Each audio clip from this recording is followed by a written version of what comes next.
한 목소리로 말씀 봉독합니다. 그 후에 예수께서 제자들과 유대 땅으로 가서 거기 함께 유하시며 세례를 베푸시더라. 요한도 살렘 가까운 에논에서 세례를 베푸니 거기 물이 많음이라. 그러므로 사람들이 와서 세례를 받더라. 요한이 아직 옥에 갇히지 아니하였더라. 이에 요한의 제자 중 한 유대인과 더불어 정결 예식에 대하여 변론이 되었더니 그들이 요한에게 가서 이르되 랍비여 선생님과 함께 요단강 저편에 있던 이 곧 선생님 이가 세례를 베풀매 사람이 다 그에게로 가더이다. 요한이 대답하여 이르되 만일 하늘에서 주신 바 아니면 사람이 아무것도 받을 수 없느니라. 내가 말한 바 나는 그리스도가 아니요 그의 앞에 보내심을 받은 자라고 한 것은 증언할 자는 너희니라. 신부를 취하는 자는 신랑이나 서서 신랑의 음성을 듣는 친구가 크게 기뻐하나니 나는 이러한 기쁨으로 충만하였노라. 그는 흥하여야 하겠고 나는 쇠하여야 하리라 하니라. 위로부터 오시는 이는 만물 위에 계시고 땅에서 난 이는 땅에 속하여 땅에 속한 것을 말하느니라. 그가 친히 보고 들은 것을 증언하되 그의 증언을 받는 자가 없도다. 그의 증언을 받는 자는 하나님이 참 되시다는 것을 인쳤느니라. 하나님이 보내신 이는 하나님의 말씀을 하나니 이는 하나님이 성령을 한량없이 주심이니라. 아버지께서 아들을 사랑하사 만물을 다 그의 손에 주셨으니 아들을 믿는 자에게는 영생이 있고 아들에게 순종하지 아니하는 자는 영생을 보지 못하고 도리어 그 위에 머물러 있느니라. 아멘. 할렐루야.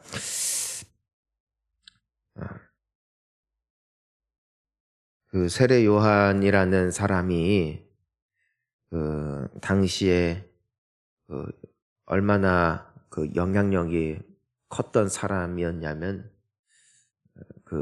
이스라엘이라는 국가 전체에 큰 파장을 일으켰습니다.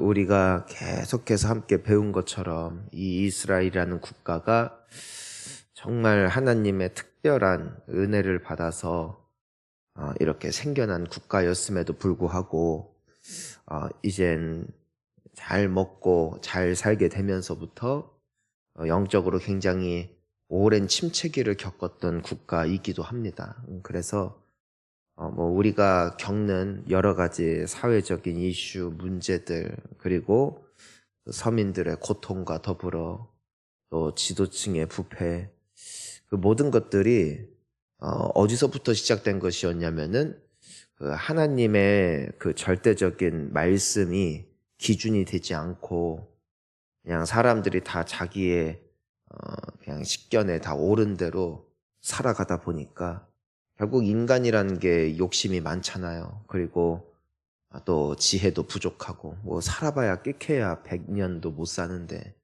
오래 살아서 좋은 것도 있는지는 모르겠지만 또 나이가 들면서 총명함도 사라지고 아무리 오래 산다 할지라도 그 인생을 논하는 데는 한계가 있잖아요. 하나님의 말씀은 영원부터 영원까지 다루는 말씀이기 때문에 그 말씀이 그 인생의 기준이 되면 참 안전할 텐데 이제 그러지 못했단 말입니다. 그래서 여러 문제들이 이제는 발생을 하는 것이죠. 근데 이 세례 요한의 등장과 함께 이 영적 그 흐름에 굉장히 큰 그 파장이 옵니다. 사람들이 깨달은 것이죠. 우리가 뭔가 잘못 살고 있었구나. 근데 그것이 어떻게 깨달아졌냐면은 이 세례 요한의 사역을 통해서 그것이 나타났더라는 것입니다. 우리 나라의 역사에 지금 소천하셨고 옛날 분이어서 요즘에는 그렇게 좋은 이미지로 보이지 않는 분도 계시지만 가령 이제 조용기 목사님 같은 분도 세기에 한번 나올까 말까 한 사람이라고 사람들이 말하는 이유는 그만큼 그 영향력이 굉장히 컸기 때문이고 지금도 많이 모이잖아요. 그 한 교회에 등록 교인이 70만 명이라는 것은 역사상 전무후무한 사례이고 또 그만큼 영향력이 컸다는 것을 우리에게 보여주는 또 지표가 됩니다. 세례 요한은 그보다 더 큰 영향력을 끼쳤다는 것입니다. 굉장한 사람이었다는 것이죠. 자, 그런데 세례 요한은 끊임없이 무엇을 알았는가? 자기의 분수를 알았다. 자신의 위치를 알았다. 그는 항상 말했어요. 나는 구원자 아니다. 나는 하나님도 아니다. 나는 너희들을 살리러 온 빛도 아니고 너희를 살리러 오신 그분의 길을 예비하기 위해서 존재할 뿐이다. 항상 그는 그의 존재가 어떠한 존재인지를 잘 알고 있었습니다. 이제는 시간이 흘렀어요. 영원한 건 있을까 없을까? 하나님 외에는 없는 것 같습니다. 한때는 모든 국가의 지도층 또 소외된 사람들, 가난한 사람들 누구나 할 것 없이 다 요한에게 가서 세례를 받았어요. 오죽하면 그의 명칭이 세례 요한이겠습니까? 그런데 이제는 사람들이 세례 요한에게 거의 안 가고 이제 누구에게 가는 거예요? 이제는 예수님께 가는 거예요. 예수님께. 그것 때문에 이 요한의 그 전성기를 봤던 제자들 있잖아요. 그 요한을 따라다니면서 배웠던 제자들이 속이 상하는 거죠. 속이 상하는 거.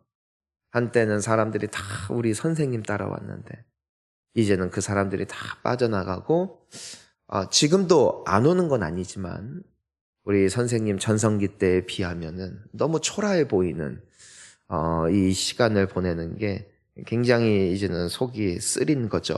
그래서 오늘 이제 보면은 이 제자가 가서 다 그 예수님한테 가서 세례 받습니다.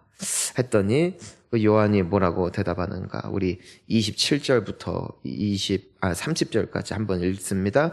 요한이 대답하여 이르되 만일 하늘에서 주신 바 아니면 사람이 아무것도 받을 수 없느니라. 내가 말한 바 나는 그리스도가 아니요 그의 앞에 보내심을 받은 자라고 한 것을 증언할 자는 너희니라. 신부를 취하는 자는 신랑이나 서서 신랑의 음성을 듣는 친구가 크게 기뻐하나니 나는 이러한 기쁨으로 충만하였노라. 그는 흥하여야 하겠고 나는 쇠하여야 하리라 하니라. 요한의 그에 대한 대답은 굉장히 선명했습니다. 하늘에서 주신 게 아니면 사람은 아무것도 받을 수 없다. 즉 이 예수님께 가는 현상은 그냥 너희가 생각하는 인기몰이가 아니라 하나님이 하시는 거다. 하나님이 하시는 거고 하나님이 세우시면 설 것이고 낮추시면 낮아질 것이고 하지만 그분은 내가 너희들에게 늘 말한 것처럼 그분이 구원자이기 때문에 이렇게 되는 것이 당연한 것이다. 당연한 것이다. 그러니까 이 세례 요한이 인기도 있어봤고 인기도 빠져봤고 여러분 우리도 살면서 우리는 주인공 되고 싶잖아요. 역사의 한 획을 긋고 싶고 그 교회를 다니면서 이제 나이가 좀 먹었어도 뭔가 좀 뒤집어지는 뭔가 간증의 주인공이 되고 싶고 그러면 참 좋겠죠. 참 좋겠죠. 세례 요한 보더라도 세례 요한이 정말 주님 앞에 좋은 마음으로 했잖아요.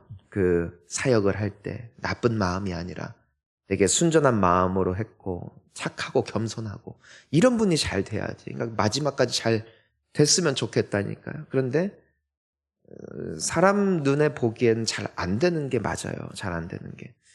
우리가 있다가 없고 인기가 많다가 적어지면은 사람은 주눅이 듭니다. 나는 한물 같구나. 그런데 이 세례 요한의 경우는 동일해요.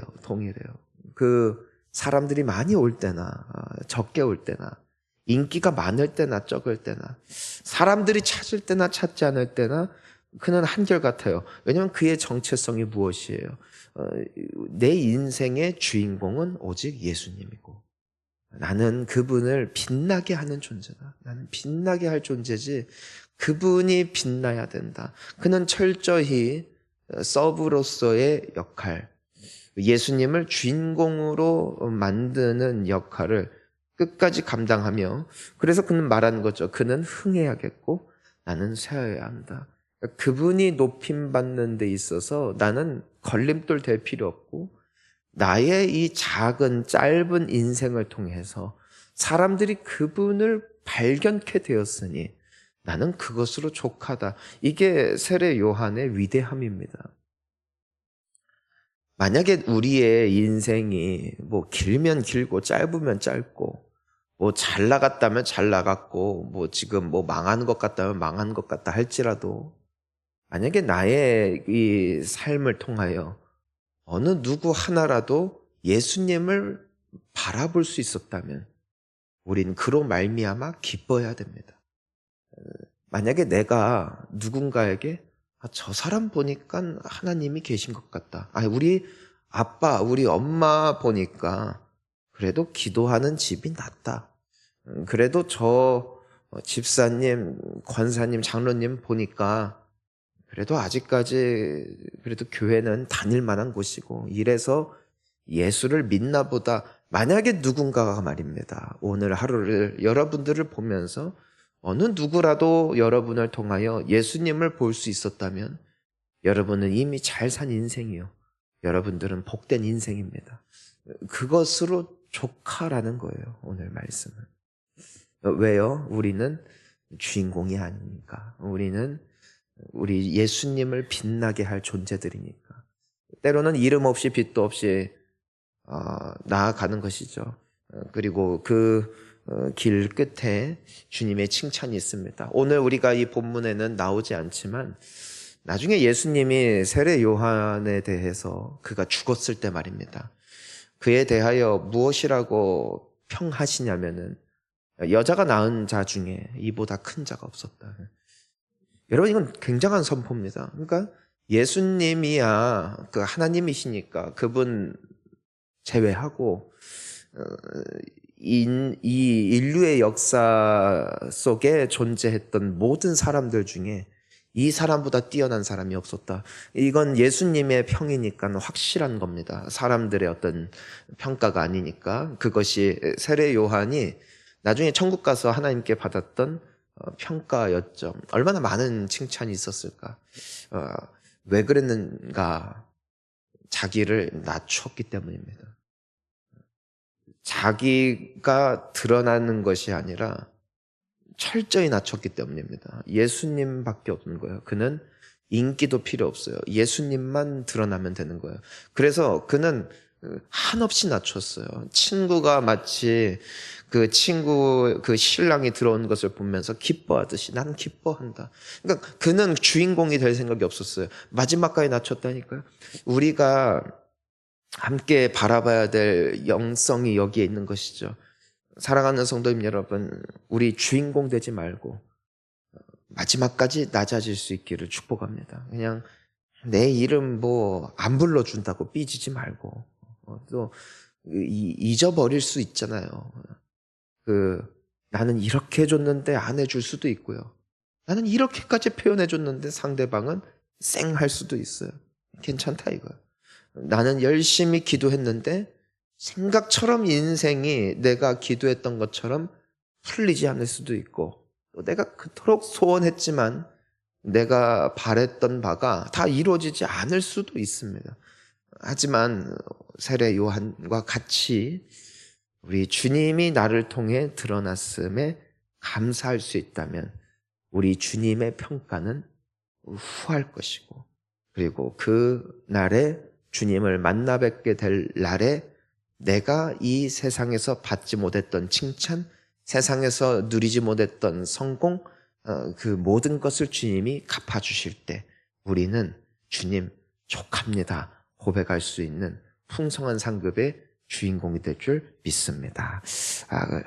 우리 그래서 오늘 말씀을 이제 우리 마무리하면서 이 세례 요한 참 귀한 분입니다.